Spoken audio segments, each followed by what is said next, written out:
Olá, amados irmãos. Nós vamos hoje conversar sobre a doutrina de Deus, mais especificamente a Santíssima Trindade. Quem é Deus? A Santíssima Trindade vai falar de um Deus que é Deus Pai, que é Deus Filho e que é Deus Espírito Santo. Então nós vamos saber quem é Deus, quem é o Deus Filho e quem é o Deus Espírito Santo. Vamos ter por base o versículo bíblico que está em Mateus, capítulo 28, versículo 1. Portanto, ide e ensinai todas as nações, batizando-as em nome do Pai, do Filho e do Espírito Santo. Nesse versículo você vê a presença da Trindade, o Pai, o Filho e o Espírito Santo.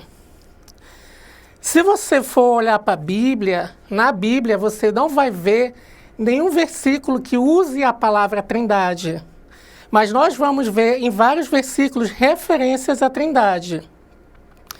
A Santíssima Trindade é um só Deus que se apresenta para o ser humano, para a humanidade, em três pessoas distintas. São pessoas diferentes, que se apresentam de formas diferentes, mas possuem a mesma essência, a mesma natureza. Desde a criação do homem, havia o propósito de comunhão e intimidade de Deus com o homem. Esse propósito de comunhão e intimidade você vai ver no relacionamento pessoal que há entre Deus e o homem, que há entre o Filho de Deus, Jesus Cristo, e o homem, e que há entre o Espírito Santo e o homem. Essa característica de pessoalidade, de comunhão, vai ser pertencente à apresentação da Trindade. As três apresentações procuram ter com o homem um relacionamento de pessoalidade. O que levou a essa separação? O propósito inicial do homem, quando foi criado por Deus, era essa comunhão de Deus com o homem. Você que lê a Bíblia, você vê que na viração do dia, Deus vinha e visitava o homem e tinha aquela comunhão com o homem. Mas o que foi que fez a quebra dessa comunhão de Deus com o homem? O pecado. O pecado levou à queda do homem e o pecado levou à separação dessa comunhão entre Deus e o homem. Qual foi o plano de Deus quando houve a queda do homem? Quando o pecado foi introduzido através da serpente, da desobediência que levou à queda do homem? Deus tem um propósito, um plano de resgate. Esse resgate vai se dar em que momento? O resgate vai se dar na presença do Filho de Deus. Esse resgate vai se dar no momento que Jesus Cristo, se faz homem. A gente tem que levar lá para tudo que a gente aprendeu para a Bíblia e trazer para a nossa vida prática. A gente tem que lembrar que em João diz que o Verbo era Deus, o Verbo estava com Deus e o Verbo se fez carne. Quando esse versículo se refere à pessoa de Jesus Cristo, Jesus Cristo estava com Deus, Jesus Cristo era Deus, Jesus Cristo é Deus e se fez homem. Para quê? Para cumprir o resgate daquela comunhão inicial que havia entre Deus e os homens. A Trindade, tanto como Deus Pai, como Deus Filho e como Deus Espírito Santo, elas têm as mesmas características.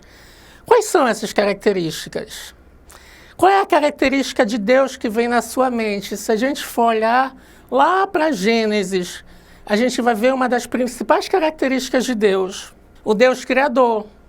Lá no primeiro capítulo está escrito que Deus criou todas as coisas, aí a gente vai ver uma referência ao Espírito Santo. O Espírito de Deus pairava sobre as águas. Você vai perceber que essa existência da Trindade, eles coexistiam os três ao mesmo tempo. A gente não pode ter uma visão meio separadas.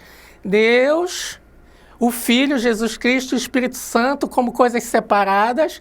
Ou, por exemplo, achar assim, primeiro surgiu Deus, depois surgiu o Filho e depois surgiu o Espírito Santo. Não, não é esse o raciocínio. Os três existem e coexistem como apresentações da mesma pessoa. É uma pessoa, uma essência, uma mesma natureza que vai se apresentar de formas diferentes. Qual é a outra característica que a gente olha para Deus e vem na nossa mente? Deus. Deus é o quê? Ele é eterno. Deus é infinito. Quando a gente olha para Deus e já vai olhar para Cristo como Filho de Deus, a gente vai olhar para Cristo como que figura? A gente vai olhar para Cristo como Redentor. Então, é o Deus Redentor. Outra característica que é bem conhecida na nossa caminhada cristã, que a gente aprende 3 características principais que pertencem tanto ao Deus Pai, tanto ao Deus Filho, que é Jesus Cristo, e também pertence ao Espírito Santo, que Deus é o quê? Ele é onipotente. O que significa ser onipotente? Significa que Deus tem todo o poder. Deus é onisciente, ou seja, Ele sabe de todas as coisas. E Deus é onipresente. Lembra que Cristo, no Novo Testamento, falava: eis que estou convosco até a consolação, até o fim dos tempos. É um Deus onipresente. É a mesma característica de Deus, a gente vai ver em Cristo e vai ver no Espírito Santo. Jesus Cristo nos ensinou que havia um momento que Ele ia deixar a terra, mas Ele ia deixar um Espírito Consolador. Isso aí era uma plena referência ao Espírito Santo. A gente vai ver também que lá atrás nós vamos vários versículos para nos apoiar na questão do Deus Pai. No princípio criou Deus os céus e a terra. Gênesis capítulo 1, versículo 1. Isso vai se referir àquilo que a gente falou, o Deus Criador. Mas agora, ó Senhor, Tu és o nosso Pai, mas o barro e Tu o nosso oleiro. Ou seja, o oleiro é aquele que pega o barro, aquela massa sem forma, e vai fazer com que aquilo ali tenha uma forma, que seja identificado com algo. O Deus pegou o ser humano, como a gente conhece na palavra de Deus, que o homem foi criado do pó da terra. Mas é diferente do oleiro comum, que só pegou aquilo ali e criou uma forma que se assemelhasse a algo. Deus pegou o homem do pó da terra, criou o ser humano à sua imagem e semelhança. E Ele somente não nos criou à sua imagem e semelhança, como Ele nos deu o fôlego de vida. Se você prestar atenção, ali em Gênesis a gente vai ver uma referência que pode não ser percebida numa leitura rápida, a Trindade. Quando o versículo fala, façamos o homem à nossa imagem e semelhança, você vai ver que está no plural, façamos. Não está, eu faço, se fosse somente Deus se referindo, o homem é a minha imagem e semelhança. Mas ele fala, façamos o homem à nossa imagem e semelhança. Isso ali já fala um pouco da Trindade, da presença do Deus Pai, do Deus Filho e do Espírito Santo naquele mesmo momento. Outra referência que a gente vai ver linkando o Deus Pai ao Deus Filho, a gente vai ver o Deus Filho Jesus Cristo naquele papel de redentor, daquele papel de resgatador que vem resgatar o homem do pecado, para que aquele propósito inicial da aliança de Deus com os homens venha a ser resgatado, para que aquilo se faça novamente. A ponte de ligação, de novo, de Deus com o homem vai ser feita na pessoa de Jesus Cristo, o Filho. Isso aí a gente vê como apoio do versículo em Romanos, capítulo 5, versículo 17. Se pela transgressão de um só a morte reinou por meio dele, muito mais aqueles que receberam de Deus a imensa provisão da graça e a dádiva da justiça reinarão em vida por meio de um único homem, Jesus Cristo. Se pela semente do homem, Adão, o pecado entrou na humanidade e se fez presente, pela semente do homem, Jesus Cristo, feito homem, deixando bem claro que Jesus Cristo se fez homem, mas nunca deixou de ser Deus. Jesus Cristo na face da terra veio como homem para sofrer as mesmas dores, as mesmas tentações que o homem, o ser humano, sofre, mas nunca ele abriu mão da sua divindade. Ele continuou sendo Deus, ou seja, era Deus e homem compartilhando essa mesma natureza terrena. O Deus Filho, Jesus Cristo. Jesus Cristo era uma essência com o Pai. A gente tem que sempre trazer na nossa mente o que a gente aprende na palavra de Deus. Várias vezes Cristo dizia que Ele e o Pai eram só um. Hoje a gente tem esse entendimento com a palavra de Deus, mas você via que quando Cristo dizia que ele e Deus eram só um, os judeus naquela época se levantaram contra Jesus Cristo, porque para eles aquilo ali era uma blasfêmia. Como um homem, alguém nascido de uma mulher, porque aquele povo judeu daquela época conhecia a ascendência, a origem de Cristo. Eles sabiam que Cristo tinha vindo lá de Nazaré, que ele era filho da Maria, que ele era filho do José Carpinteiro. Então, para eles que não tinham a revelação que a gente tem através das Escrituras, eles olhavam para aquele homem e eles achavam, quem é aquele homem que se diz Deus, que se compara a Deus? Aí a gente vai ver o apoio bíblico que a gente já citou, que Cristo estava com Deus desde o princípio, desde a fundação do mundo, desde o início. A gente vai ver esse versículo em João, capítulo 1, versículo 1. No princípio era o Verbo, e o Verbo estava com Deus, e o Verbo era Deus. Esse Verbo que o versículo de João fala é Cristo. Ou seja, no princípio, Cristo estava com Deus e o Verbo era Deus. E esse Filho de Deus se fez homem para cumprir o propósito do Deus Pai de salvação e de redenção da humanidade. Porque Deus amou o mundo de tal maneira que deu o seu Filho unigênico para que todo aquele que nele crê não pereça. Esse Filho unigênito, a gente não pode confundir o termo unigênito por filho único. Um casal pode ter um filho único, ou seja, daquele casamento, do fruto daquele casamento foi gerado um único filho, que pode ser uma menina, pode ser um menino. Mas quando a gente fala de Cristo como Filho de Deus, a gente está falando, unigênito foi o único gerado daquela espécie, daquele tipo. Como Jesus Cristo, não existe nenhum outro filho igual ou semelhante a Cristo. Deus ofertou no sacrifício da cruz para derramar o seu sangue sem pecado, pela redenção dos nossos pecados. Cristo não cometeu pecado, Cristo não nasceu com pecado nenhum. Ele veio à Terra com o propósito de derramar o seu sangue na cruz do Calvário para a redenção da humanidade, para a salvação da humanidade, para que se cumprisse o propósito de Deus de resgate, de comunhão. E como a gente falou lá atrás de onisciência, de onipotência, Cristo conhecia a sua missão, Cristo sabia da sua missão. A gente vai ver que essa onisciência de Cristo, a gente vai ver nos momentos que antecedem o processo da crucificação. Quando Cristo está ali orando ao Pai enquanto os seus apóstolos dormem, ele chega a temer. Por quê? Porque ele tinha uma natureza humana. E naquele momento se manifestou a natureza humana dele, que temia aquele sofrimento que estava por vir, porque ele sabia daquele sofrimento. Ele sabia do sofrimento da crucificação. Tanto que ele fala para Deus, se possível, afasta de mim esse cálice. Mas em nenhum momento ele se nega a cumprir a obra salvadora. Ali estava se manifestando aquele caráter de Cristo de onisciência, ou seja, de ter o conhecimento das coisas. Vamos lembrar que eu já falei que Jesus Cristo partilha a mesma natureza eterna de Deus. Então, se ele partilha a mesma natureza eterna de Deus, ele é eterno também. Como a gente já falou, ele é onipotente, tem todo o poder, ele é onisciente, conhece todas as coisas, onipresente, ele está presente. Jesus Cristo, o Redentor, aquele que veio para salvar a humanidade, ele vai revelar a suprema face do Pai.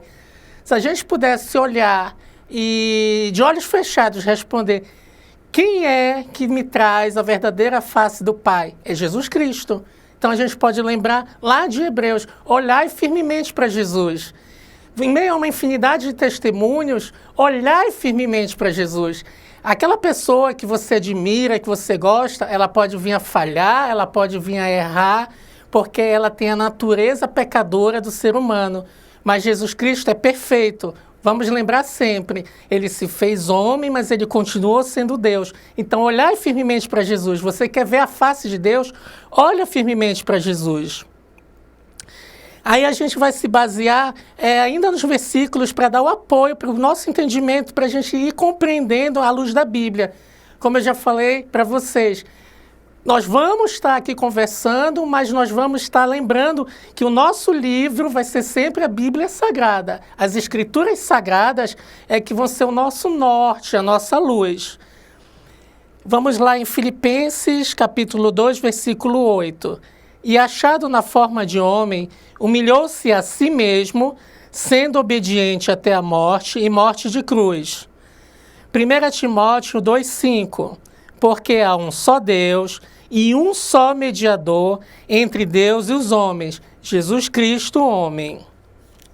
Aí a gente está falando de Jesus Cristo, aí eu já dei, como a turma fala, eu já dei um spoiler, falando ali quando Jesus Cristo disse que um dia ele ia embora, mas ele ia deixar um Consolador. Esse Consolador é quem? É o Espírito Santo, a terceira pessoa da Trindade. A essência do Espírito Santo é a mesma essência do Deus Pai e do Deus Filho. As mesmas características que a gente já conversou, a gente vai perceber no Espírito Santo. Ele é eterno, ele é onipotente, ele é onisciente, ele é imutável, ele não muda. A gente vai ver, lembra que eu falei que lá em Gênesis falava que o Espírito pairava sobre as águas? Ali a gente já tem uma referência ao Espírito Santo desde a criação do mundo. Na Bíblia a gente vai ver várias referências ao Espírito Santo, mesmo antes do Novo Testamento. O Novo Testamento é onde você vai ler mais sobre o Espírito Santo. Principalmente em Atos dos Apóstolos, você vai ver muito sobre a questão da língua de fogo, do derramar de dons, mas o Espírito Santo de Deus também vai estar presente no Antigo Testamento. Quando você lê no Antigo Testamento expressões como o Espírito de Deus, o Espírito do Senhor, tudo isso estava se referindo ao Espírito Santo e ao seu agir divino. A gente vai ver isso, por exemplo, em Isaías, capítulo 11, versículo 2. E repousará sobre ele o Espírito do Senhor, o Espírito de sabedoria e de entendimento, o Espírito de conselho e de fortaleza, o Espírito de conhecimento e de temor do Senhor. Aqui faz uma clara referência a Jesus Cristo, mas também ao Espírito Santo. A gente tem que lembrar que quando Jesus Cristo foi batizado por João Batista, naquele momento a palavra de Deus nos faz uma referência da Trindade. Você vai ver uma referência física da Trindade naquele momento. O Filho, que estava sendo batizado na água, você vai ver a presença de uma pomba, simbolizando o Espírito Santo, e você vai ver a voz de Deus. A voz de Deus foi audível naquele momento, quando dizia assim, este é o meu filho amado, em quem me comprazo. Então, naquele momento, você vai ver a Trindade se manifestando. No Novo Testamento, como eu falei, a gente vai ver várias referências ao Espírito Santo. A gente vai ver referências ao Espírito Santo como o penhor da nossa salvação. O que é penhor? O penhor é garantia. Então, a gente vai ver o Espírito Santo como garantia da nossa salvação. A gente vai ver o Espírito Santo como consolador. A gente vai ver o Espírito Santo como intercessor, levando as nossas orações. A gente vai ver o Espírito Santo com a importância de distribuir os dons espirituais. É o Espírito Santo que vai distribuir os dons espirituais para a edificação de quem? Não é uma edificação individual de cada crente, mas os dons espirituais são distribuídos na igreja para a edificação do corpo de Cristo, porque em Cristo Jesus nós somos um só corpo. E é esse Espírito Santo que vai distribuir os dons, e esses dons são múltiplos. A gente vê muita questão de orar em línguas, que é o que chama mais atenção, mas tem o dom de serviço, tem os dons de ensino, tem o dom de ministração, tem os dons para pregação, tem o dom para interpretação de língua, mas isso aí são coisas que a gente vai ver futuramente em outros temas que a gente vai estudar, vai abordar com vocês. O que eu quero que vocês guardem nessa aula? Se vocês conseguirem guardar isso aí, essa aula já valeu a pena.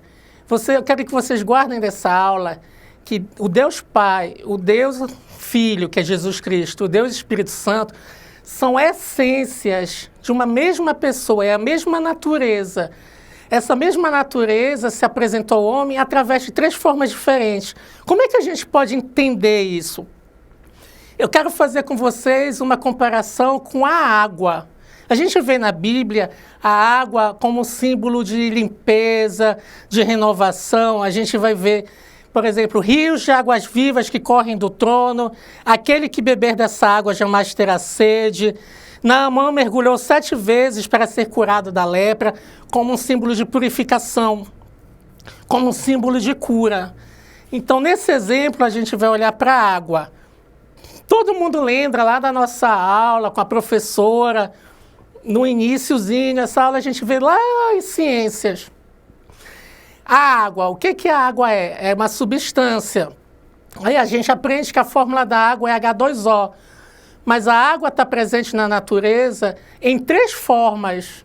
A gente vê a água no estado sólido, a gente vê a água no estado líquido, a gente vê a água no estado gasoso, que é a forma do vapor. Quando você põe uma panela para ferver água, aquele vapor é água. Então, como é que a gente pode fazer essa relação com a Trindade? A substância é a mesma. A essência é a mesma, a natureza é a mesma, só que a apresentação que é diferente. A água no estado sólido, a água no estado líquido e a água no estado de vapor, no estado gasoso. Ou seja, formas diferentes de se apresentar, mas possuindo a mesma essência. Assim como a água é vital para a vida do ser humano, o nosso corpo é constituído por 70% de água. Sem água, um ser humano não sobrevive. Ele pode sobreviver numa situação de catástrofe. Alguns dias sem alimento, mas sem água ele não sobrevive.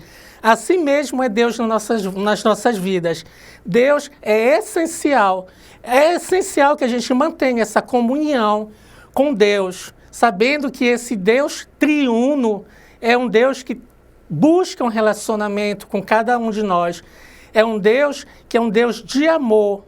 Vamos guardar essa imagem desse Deus que se manifestou através do seu Filho Jesus Cristo e deu a sua vida, entregou a sua vida na cruz do Calvário, sofreu por amor a cada um de nós e que Ele está para voltar, para que o reino de Deus se faça presente definitivamente na face da terra. Era isso que eu tinha para falar para vocês. Espero que a gente se encontre em outros temas.